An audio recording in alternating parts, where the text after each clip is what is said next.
Hello guys, a real quick update this morning because I received a message, quite rational actually, just telling me that this week's update, specifically for the stock market, has been pretty much orientated into technicals and fundamental stuff, but I didn't really cover all of our correlated asset vision that we generally take care of in those weekly briefings. So of course that's absolutely true. That's the reason why I'm going to do it separately this morning. So this is what we have. Of course, in Wall Street, we're still dealing with the same things, which means this is an experienced traders only trading activity area. We're dealing on top of multiple time frames context, and I hardly think that we're necessarily going to hold it on till the monthly and yearly candle close. But at some point so far, the volatility still remains pretty subdued.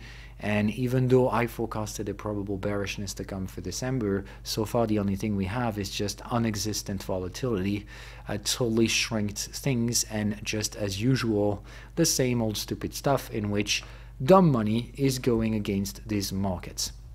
So remember that now you have a dashboard in which all of the information I was generally using are now available to you into a single same page. Really great and useful stuff. By the way, don't forget that if the economic calendar doesn't show appropriately, that means you have your ad block turned on. So turn it off for this page specifically. There is no advertisement anywhere, right? It's just like ad blocks will block this thing to display. Okay, so smart money sentiment still fairly high. Of course, they don't have reasons to panic, and like I said, we do have a lot of fundamental questions to rise, but we do have a lot of money flowing in the market to avoid asking any question. It's more like if shit hits the fan, we're definitely going to do something, but as long as it does not, then there's no reason to actually anticipate problems. Because in the same time, the dumb money is doing the same old stupid stuff. As prices don't move or slightly move to the upside, they aggressively short prices, which means dumb money going against the market. The smart money, not nearly knowing where we're going, just doesn't want to be on the same boat as retail traders are. So as long as they sell, they're not going to do it. So they're going to wait for either a strong catalyst to just do it, or they're just going to go for cover trade. Smarter way of risk managing. And you really need to understand that. That's the reason why VIX is totally dried out of volatility itself, because the smart money is going out there on very cheap Fed puts. And basically, as the retail traders are the only one to trade the market, and as they will always be wrong-footed when no one else has trade, then basically the market makers are buying in the dumb money's bearish trades. It's basically simple as that.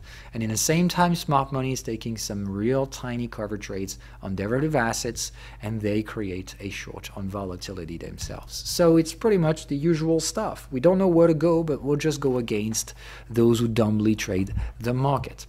In the same time, okay, sentiment still the same. As people get over bearish into assets that just rise, then they just keep rising. It's stupid, yes, but you need to get aware of this. When there's not enough sufficient market participants, we just bet against the dumb money, and that's how professionals always did, and they just keep on doing it right now. In terms of economic calendar, of course, there's nothing interesting this week. The only thing that we'll care about is the ECB press conference on Thursday, because of course, as Eurodollar is racing to 1.22, which is a significant level. And of course, remember that the ECB and Fed has made, particularly the ECB, has made its medium to long-term growth projections and inflation projections to what 1.18, and of course, as we've gone fairly low, we're still having an average 1.18, so they would pretty much like for us to range in the nearby area. Of course, in the same time, we do have the Fed putting heavy pressure. At some point, I think Christine Lagarde might not really like that. They might not really want to fight the Fed in the short term because they're supposed to work all together, but at some point they're going to start raging because what the Fed is doing right now is going really extreme, and that might not please the Euro personal's interests. Okay, so I expect a lot of change in the tone in which, or eventually just a little bit of a hidden word, secret message into the discussion sent by Christine Lagarde to its fellow American equivalents. So we'll see all about that. Okay, that's just something to bear in mind. But of course, the smart money is going to have a look at this, and we're also going to have a look at that, because of course last week's numbers weren't that great into the job market in the US. So we'll see if there was just odd numbers against the usual trend, or if we really do have a slowdown and increase or pick up into the initial jobless claim. Okay, that's pretty much all about it for the fundamentals, and let's getting back out there. Okay, so God knows where we're gonna go. Only experienced traders into the short system right now. We're still dealing with the same old volatility boundaries as of we've been trading last week.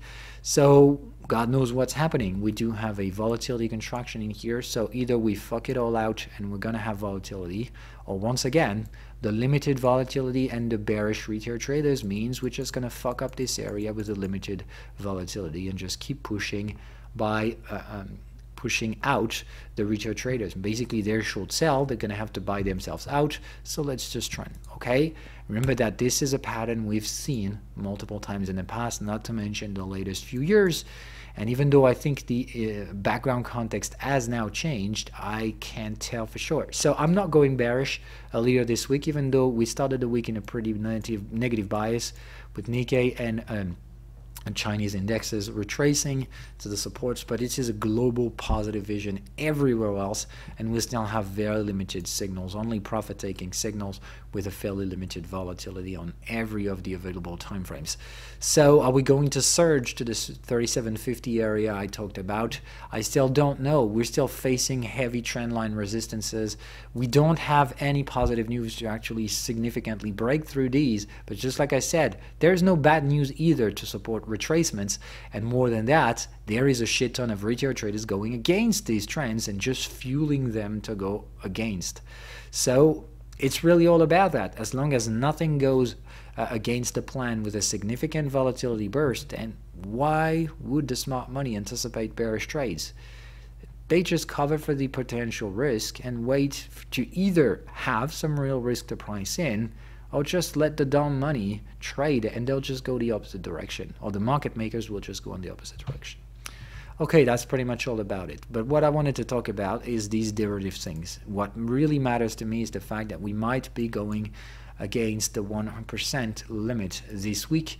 That's something to bear in mind and to have a look at. But if we keep following the current momentum, there's definitely an area that can be reached out to throughout the week. That's the first time the trend channel is above 1%. So we have open doors to get there. That might send a signal that something doesn't go along the Fed's plan, because of course they pretty much would like to have 10-year yields there rather than breaking 1% limit. That's not going to be the end of the world anyway, but just a message that something doesn't go according to the plan for dollar. But until then, last attempt has been stupidly traded, but as you can see, we failed to break support and we are back there, so it means that this time we're far weaker than last attempt and we have reasonable probabilities to break through. What I like the most in here is, of course, to look at these goddamn VIX. Absolutely stupid, and even though we're trying to accelerate in this teeny tiny little channel, and of course we can succeed because that's historically what we've done so many times in the past, just totally shutting down the volatility and stuff like that. But that's to forget that we're in a fucking crisis mode now. And once again, I think the context is so different, and there are so many things that can turn out to be badly outcoming. So we're bracing for the best, but we also must be aware that this is a time in history in which some negative stuff can very well show up and fuck up the short-term risk management. So I'm not bearish in the midterm. I am not. But I think something is sooner or later going to emerge and fuck up risk management. That's the reason why I keep a shit ton of cash right now. Still not being bearish because that would be stupid, but being bullish, partially covered, ready to cover real fast the entire portfolio if necessary, and more importantly, keeping some cash to eventually catch up on these pullbacks, awaiting for more information. I'm not buying these resistances. I think that cyclically speaking, in these times we generally have these external factors fucking up the short-term volatility management. So I just don't know when. Of course, that can take an extended amount of time, but I'm not willing to buy the resistance just because the dumb money is selling it. Okay, that's not something I do. I'm not going to sell either because the dumb money is doing it, but I just can't go down this road of going a buyer side just because the dumb money is selling. Okay, some will definitely do it. They're gonna short-term risk manage, and I can understand that. That's not my job. Okay, so VIX is going subdued, and as long as nothing like an external factor comes to fuck it all up, of course the probabilities are still tainted to the downside. We're gonna have VIX expiration by next week, by the way. Okay, when it goes for gold, this is where I think we're gonna have to pay a lot of attention next week, specifically because if we have a look at the weekly chart time frame, there is something I like. So in here we closed last week with an oversold cluster. This week might be a divergence, but anyway, last week is still a closed trending signal closer to a trend channel. So we've reacted into the daily context, and we've done that positively, closing the week with a candlestick pattern, which means we fucked this trend line with a pretty bearish candle. But last week is a bullish candle, retracing more than 61% and closing above the previous support. That is what we call a piercing line pattern, which leads me to believe that I can hardly just pay that and say, okay, we do have a piercing line, let's ride that shit to the upside. I just can't do that. But the thing is that if we spend a week that consolidates or even breaks higher but doesn't retrace this candle, I would consider doing it. So I'm looking at it that week, and if we hold prices on top of this trend line this week, I might eventually consider buying gold with a stop loss below these dips, because that would signal the market has failed to break a support and just pay the trend channel. And if that's what's to come, then of course trend will reactivate and will likely break the previous high, eventually looking for this resistant trend channel in here, which is of course ascendant. The context is as well, and we have plenty of room to go to the upside, and we can eventually even ride a very stupid wave later on. That's one of the many possibilities. Okay, otherwise second option is just, all right, we try to go to bear, we're just going to range one more time, and then later on we'll get to this 38% fib, which I think is the long-term target, and in that perspective we'll get a nice pullback. Okay, so I much more think about this option rather than, oh man, to the moon and stuff like that. But as long as I have this, I'm certainly not going to go bearish on gold. And that's the reason why I think the stock market could be supported. That would be an absolutely stupidly bullish stock market option. That would be a neutral bullish or even bearish tainted stock market, and later down the road a pullback that will catch up on both buying gold and stocks eventually. Okay, that's a topic for another day, but until then I'm definitely looking at what happened this week. Not necessarily going to trade actively, but yeah, last week is a candlestick pattern and we had to talk about it. Finally, last but not least, the EURJPY is still a big concern to me, just like I said, because the euro dollar is reaching quite some resistances, and these levels are not just little stuff, okay? Just for you to bear in mind, these are absolutely staggering historical levels. So as we reach out to this 1.22 level, I'm really questioning the durability of the current move. This really looks like a final excess move, not to mention the fact that, of course, I still think that we're not going to go for a triangle structure out there. I think we're most likely going to go to break and reach out to the 1.40 and 35 in the midterm to long-term area, even slightly higher depending, but I think we're going to go for this resistant context. Okay, it's a matter of time, going to take years to get there. This is really my long-term forecast for the euro dollar. So yesterday, at the end of last week, I decided to trigger 50% profit taking. So I took half of my gains in the euro dollar right now, because I think, yes, we might be halfway through the target, and that has been a hell of a ride, hell of a nice trade. Once again, I was totally against the entire consensus, and Jesus fucking Christ, once again, I was right, they were wrong, and no one just thanked me for that. But anyway, that's the reality. I'm aware of that, and I'm quite used to it. But that's the thing, everyone was damn bearish on the euro dollar. Everyone was talking about the parity and stuff like that. They all got totally wrong, and I was the only stupid guy saying, all right, I'm buying the shit, you can sell it, I'm buying it. And here we are. So anyway, I still think there's a long road to go, but are we going to go like a straight line? I doubt necessarily that this is going to be the case. I think kind of a range, and eventually pulling back to 1.15 in the best case scenario to overlap these previous resistances could be a possibility. Of course, that doesn't mean it is going to happen, but I think we might want to retest the trend line in here, the trend channel. So it's just a matter of either we go flat, kind of something like that, we retrace to the previous range, and then later on we'll get to break, okay? But I think there is some intermediate less trending behavior to come in the euro dollar. Okay, we've gone fast. That was the plan, to do it fast, but now I think temporizing could be an option. What matters to me is what happened in the USD JPY in the same time, because USD JPY, of course, has, in my personal opinion, more of a long-term direction to this side, okay, rather than this one. But I still tend to believe that this area is pretty illiquid, but we're gonna have to get there.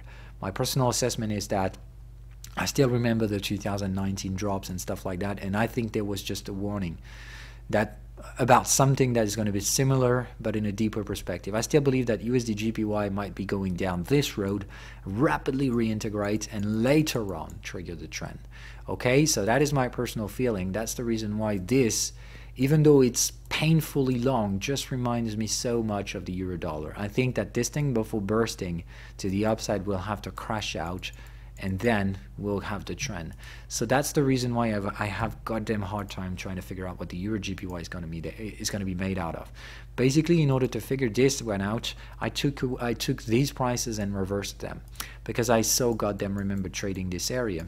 It was hell of a pain. I mean, Jesus, fucking painful trade, just as much as this one was a few years ago. But the EURJPY, basically, I remember this, and I was bearish in here, calling for a reverse, and the market just totally wrong-footed me. I had to trigger stop losses right at the market top, and then bang, right after they just got for it. I was so pain traded out there. Though I remember that when I traded this area and I didn't do the same mistake, but this one I reminded. And that's the reason why I still have this one in mind, and I think we're going to do the exact same opposite stupid stuff. Okay, like falling off the cliff, like triggering so many guys like, oh man, this is the end of the world, this thing is gonna go bear forever, typically because of yen. And I think later on quite a recovery because of, oh man, actually yen isn't the end of the world, they own their debt, so it's not that crazy shit, and stuff like that. So that's my plan. I still have long-term bullish forecast for your JPY, but in the short term, and we should price that in for multiple reasons, because if you zoom out this chart, you'll see how huge the historical bearishness on this asset is. And I think we've made, and we're on the verge for a long-term bottom to build in here. But before doing it, I think that kind of a final burst could be a possibility. Okay, so still bearing in mind that the USD JPY still is hiding something for me. I still believe that Wall Street isn't pricing one risk that is going to show up. I think that's going to be an external risk factor, so absolutely unable to be forecasted in something like that. So I goddamn don't know what's going to trigger fire in Wall Street, but I still tend to believe that this is the most likeliest thing to come. So I'm patiently waiting for this fire to catch up, but as in the meantime, short selling is goddamn literally impossible. Buying is goddamn dumb. So I think we can't trend follow a market that has too low volatility levels below resistances. Short selling it definitely is a pain trade for those who try it. So yes, I'm sorry to say it, but it's goddamn hard to figure out what the stock market is going to be doing this week. Have a look at those derivative assets, and they're not giving us more information. I think a boring week is ahead. So without external trigger factors, yeah, boring week ahead for stocks, and I don't see it to be a major game changer on all of those derivative assets, because EURJPY is bullish, and if we want to have volatility, it has to go to the downside, but there's no reason to do it in the right immediate short term. Gold has to be bearish, and it just showed us opposite direction last week, so it has to be confirmed. The 10-year yields should be bearish, but I don't see people raging for bear market territory just if we cross 1%. It's just going to send a message. So I'm curious to see how it's going to react. And until then, the VIX is still trading its very tiny short-term bearish trend channel. So as long as it is that way, I see no reason to aggressively go against that. That being said, bye guys.